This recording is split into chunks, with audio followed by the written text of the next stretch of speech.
It was like that for like the full year. I think it was like in year 10. That didn't make me stop.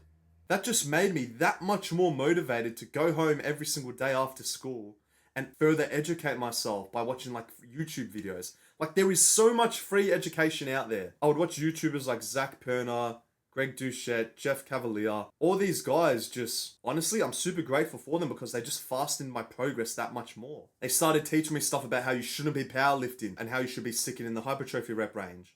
Because I used to always go into the gym and always like 1 rep max with my friends, thinking this was the productive thing to be doing, when in reality, it was just increasing my risk of injury, it was just fatiguing me, and it was just frying my central nervous system. So a mistake you're probably making right now is thinking you're a powerlifter when in reality you should be like purely focusing on the 8 to 12 rep range because that's going to give you the muscle tissue you want over time. If you're not getting injured, that just means, yeah, you have more time to make more gains in the gym.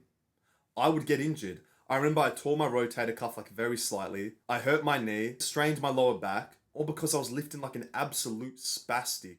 If your friends are talking a little bit of shit about you starting or signing up to the gym, let them say what they want.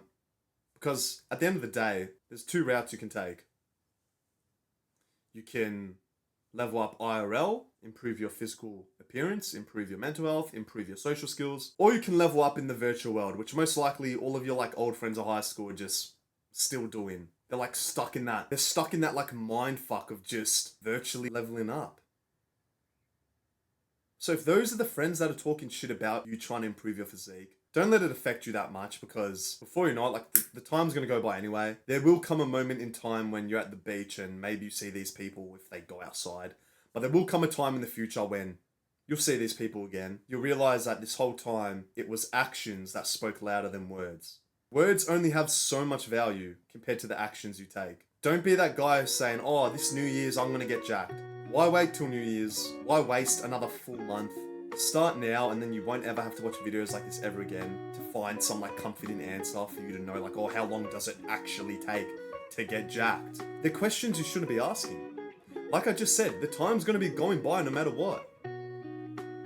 You can't control time, but you can control the actions you take every single day. What if you were to set out for yourself mini goals that align with the ultimate goal of getting jacked? What do I mean by this? I've spoken a lot about how you should probably get a whiteboard so you can write down goals. Hypothetically, let's say your long-term goal is build aesthetic physique.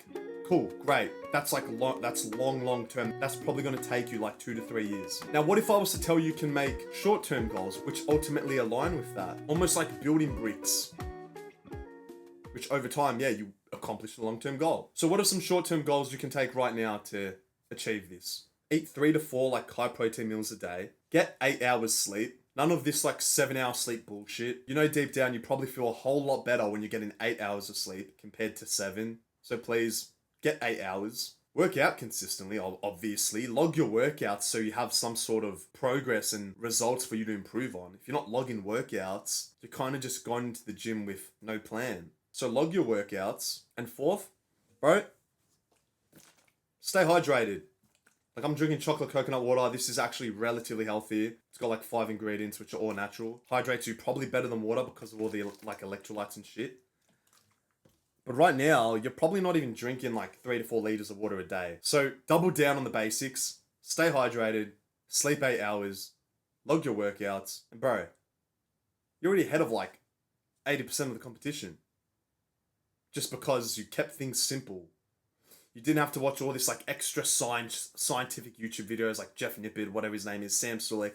Like, yeah, it can feel purposeful to dig deep into the science and find the most effective and efficient ways to do things. Obviously, don't be a spastic in the gym, but don't become too obsessed with trying to be perfect because no one is perfect. The more basic and fun you can keep this habit, the more likely you're probably going to stick with it in the long run. So please, get in the gym and just stop being a pussy, man.